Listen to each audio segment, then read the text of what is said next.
এক গ্রামে রাজু নামে এক নাপিত বাস করত। সে ছিল জন্মকুঁড়ে, কোনো কাজেই তার মন বসে না। একটা পুরনো আয়না আর ভাঙা চিরুনি নিয়ে সারাদিন নিজের মুখ দেখে আর চুল আঁচড়ায় সে। কি রূপ আমার, আমার মতো এমন সুন্দর আর কেউ নেই। ঘরে বৃদ্ধা বিধবা মা ছাড়া আর কেউ ছিল না তার। দারিদ্র্যে জর্জরিত সংসার। মায়ের অসহ্য পরিশ্রমে কোনো মতে চলছে তাদের সংসার। নাপিতের কাজে মন দিলে ভাগ্য ফিরতে পারত তাদের, কিন্তু কে শোনে কার কথা? বাপ রে, এমন ছেলে আমার কপালই কেন? সবাই কাজ করে আর ও শুধু আয়না নিয়ে বসে থাকে। আরে মা, একই কথা কেন বারবার বলো? হতাশ হয়ে মা ছেলের বিয়ে দিয়ে দিলেন। ভাবলেন হয়তো বউ এলে সংসারে মন দেবে, কিন্তু কই, বউ এলেও রাজুর স্বভাব একটুও বদলালো না। নাপিতের সরঞ্জামে জং ধরতে থাকলো। ধান কাটতে যাবেন, ফসল যে নষ্ট হয়ে যাচ্ছে। আমার সময় কোথায়? চুলের যত্ন তো আগে নিতে হবে নাকি? অকর্মাধারী, লজ্জায় কিভাবে মুখ দেখাই তোর জন্য? বাড়ি ছেড়ে চলে যা, বেরিয়ে যা। পয়সা কামিয়ে না আনা পর্যন্ত ফিরবি না একদম। মায়ের কথায় রাজুর মনে দাগ কাটে। সে ঘর ছেড়ে বেরিয়ে পড়ল এবং প্রতিজ্ঞা করল ধনসম্পদ না পেলে সে আর ফিরবে না। দীর্ঘ পথ পাড়ি দিয়ে শেষে এক গভীর জঙ্গলের ধারে সে এসে পৌঁছালো।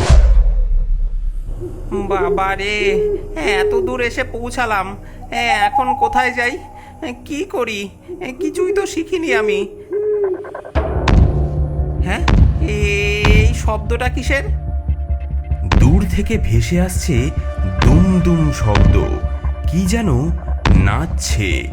ভয় পেলেও কৌতূহল সামলাতে পারে না রাজু।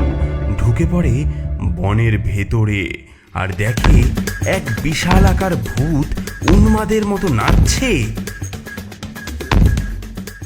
হ্যাঁ, ওরে বাবারে, এ কি দেখছি আমি? এ যে ভূত, এক্ষুনি আমাকে খেয়ে ফেলবে যে। কিন্তু রাজু ভাবে এমনিতেও তো সে না খেয়ে মরছে, আর এখানে ভূতের হাতে তাকে মরতে হবে। পার্থক্য কি? বরং পরেরটাতে কষ্টের পরিমাণ কম। তাই সে ভেবে নেয় একটু খেলিয়ে দেখা যাক।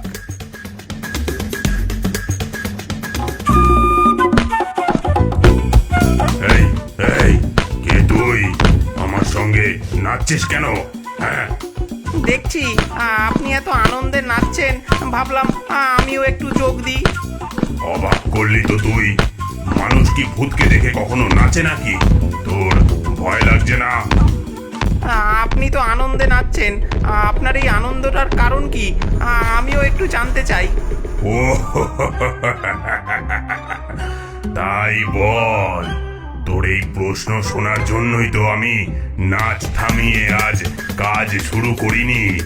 তুই জঙ্গলে আসছিস দেখে আমি আনন্দে নাচ করছি।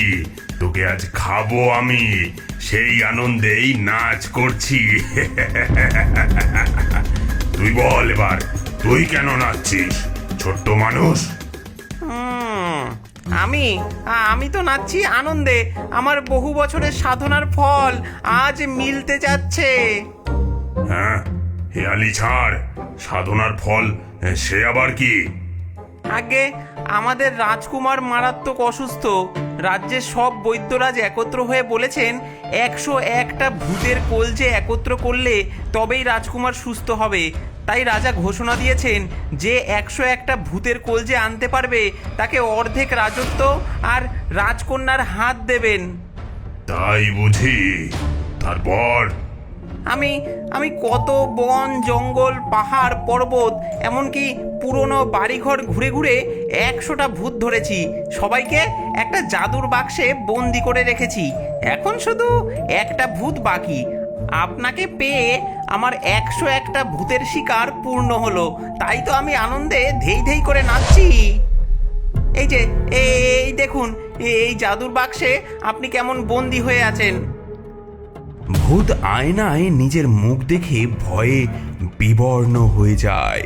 সে ভাবে সত্যি সে জাদুর বাক্সটায় বন্দি হয়ে গেছে। হ্যাঁ, না না না না না, আমাকে বন্দি করো না, আমাকে ছেড়ে দাও ভাই। রাজকুমারকে সুস্থ করার জন্য তুমি আরেকটা ভূত খুঁজে নাও। তোমাকে তোমাকে রাজা দেবেন অর্ধেক রাজত্ব আর রাজকন্যা, কিন্তু আমি তোমাকে দেব 7 রাজার ধন, যা দিয়ে তুমি 7 রাজকন্যে পেতে পারবে। 7 রাজার ধন? কিন্তু তুমি এত ধন পাবে কোথায়? আর আমি তা বাড়ি নিয়ে যাব কিভাবে? ও সব চিন্তা তোমার করতে হবে না, আমাদের অনেক শক্তি। তোমার পেছনের বট গাছের নিচে আছে আমার সব সম্পদ, আর সেগুলো তোমার বাড়িতে পৌঁছে দেবার দায়িত্ব আমারই। ভূত হাত উঁচু করে মন্ত্র উচ্চারণ করে, আর সঙ্গে সঙ্গে মাটি দুভাগ হয়ে যায়। সেখান থেকে বেরিয়ে আসে 7 ঘোড়া ভর্তি সোনাদানা, হিরে জহরত। রাজু বিস্ময়ে অবাক। দেখলে দেখলে আমার শক্তি কতটা। এবার আমাকে ছেড়ে দাও ভাই, দয়া করে আমাকে ছেড়ে দাও। একটা শর্তে ছাড়বো, আমার ক্ষেতের ধান কেটে বাড়িতে এনে দিতে হবে। হ্যাঁ, হায় হায়, মানুষের লোভের যে শেষ নেই। আচ্ছা তাই হোক, কিন্তু কিন্তু তারপর আমাকে ছেড়ে দেবে তো? হ্যাঁ, অবশ্যই, সম্মানের সাথে একদম। ভূত রাজুর সম্পদ আর রাজুকে নিয়ে তার বাড়িতে পৌঁছে দেয়। তারপর ধান কাটতে যায় রাজুর ক্ষেতে। ভূতের অলৌকিক শক্তিতে মুহূর্তের মধ্যেই সব ধান কাটা হয়ে যায়। এই যে এই যে এই এই এই তুমি এ কি করছো? তুমি যে ভূত কুলের কলঙ্ক, একজন মানুষের জন্য এভাবে কাজ করছো? ভাইরে, আমি এক মহা বিপদে পড়েছি। ওই মানুষটা আমাকে জাদুর বাক্সে বন্দি করেছে। বিষয়টা বাইরে প্রকাশ পেলে ভূতেদের মধ্যে আমার যে আর সম্মান থাকবে না রে ভাই। কি সব বাজে বকছো? মানুষ আর ভূত কখনো এক হয় নাকি?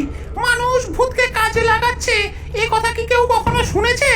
তাও আবার লোকটা এক সামান্য নাপিত। আমাকে ওর বাড়ি দেখিয়ে দাও, আমি ওকে সাহেস্তা করে দেখাচ্ছি। হ্যাঁ। প্রথম ভূত সে দূর থেকে রাজুর বাড়ি দেখিয়ে দেয়। রাজুর বাড়িতে ততক্ষণে বিরাট ভোজের আয়োজন হয়েছে। ধনসম্পত্তি পেয়ে রাজু রাজার মতো ঘর সাজিয়েছে। ভোজের জন্য মাছ রান্না করে থরে থরে সাজিয়ে রাখা হয়েছে। হঠাৎ এক বিড়াল এসে মাছ নিয়ে দৌড়ে পালায়। দাঁড়াও দাঁড়াও বাজি বিড়াল, আবার যদি আসো তোমার খবর আছে আমার কাছে। হ্যাঁ। সেই সময় দ্বিতীয় ভূত আসে রাজুর বাড়ি। সে জানালা দিয়ে ভেতরে উকি মারে। তবে রে হতচ্ছাড়া বিড়াল, আবার এসেছিস? তাহলে এনে। ওরে ওরে বাবারে, ওরে বাবারে, নাক, আমার নাক যে কেটে গেল গো। ওরে বাবারে। আর্তচিৎকার করে যন্ত্রণায় কোকাতে কোকাতে দ্বিতীয় ভূত পালিয়ে যায়। তার নাক রাজুর ঘরে পড়ে থাকে। প্রথম ভূত এইসব দেখে আরো ভয় পায়। এমন ভয়ঙ্কর নাপিত যে ভূতেরও নাক কেটে ফেলে। ওরে বাবা রে, ওহে নাপিত, ওহে নাপিত, আমি তোমার সব কাজ করে দিচ্ছি। এবার আমাকে মুক্তি দাও, আর কখনো তোমার সামনে আসবো না। দয়া করে আমাকে মুক্তি দাও ভাই। রাজু তার ঝোলা থেকে আয়নাটি বার করে তার উল্টো পিঠ দেখায়। এই যে দেখো, তোমার ছবি এখানে আর আটকে নেই, কিছুই দেখা যাচ্ছে না এখানে। তুমি আজকের থেকে মুক্তি পেলে। এবার যাও, আর কখনো আমার সামনে এসো না। ভূত রাজুকে কুর্নিশ করে চম্পট দিল। রাজু তার সম্পদ নিয়ে সুখে বসবাস করতে থাকলো। মা বউ সকলেই খুশি। রাজুর নাম হয়ে যায় ভূতজয়ী নাপিত।